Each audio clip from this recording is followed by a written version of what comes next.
জয় গুরু ইষ্টপ্রাণ দাদা ও মায়েরা। আজ ইষ্ট প্রসঙ্গে পরম পূজ্যপাদ শ্রী শ্রী আচার্যদেবের বলা এই অমৃতময় কথাগুলি জেনে নেব।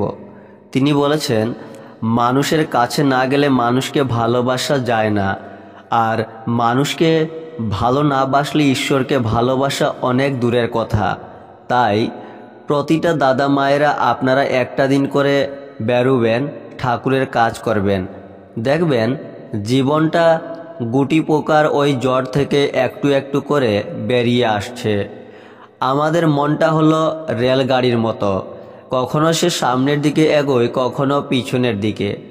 সামনের দিকে এগোয় মানে সে দিনরাত ভবিষ্যতের কথা ভেবে চলেছে, আর পিছনের দিকে মানে সে তখন বর্তমানে নেই, ভাবছে পিছনের কথা। তাহলে পূর্ণভাবে সে কখনোই বর্তমানে থাকছে না। ওই সংসারের চিন্তা তাকে বর্তমানের উপলব্ধি থেকে সরিয়ে দিয়ে সব সময়ে অর্ধেক করে বাঁচিয়ে রাখছে। ওই মনকেই জোর করে বসিয়ে নাম করাতে হবে, পর্যাপ্ত পরিমাণে নাম।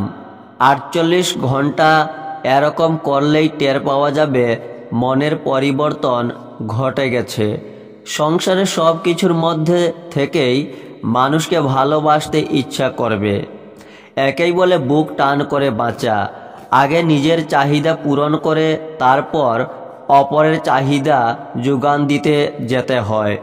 বারবার মনের মধ্যে হুঙ্কার ছাড়তে হয়, ঠাকুর আমি তোমায় ভালোবাসি। ঘর করো, সংসার করো, যা কিছু দায়বদ্ধতা আছে সব পূরণ করো, কিন্তু মনকে বলে চলো, ঠাকুর তুমি সব, তোমায় ভালোবাসি বলেই এই সব কিছুকে আমি ভালোবাসি।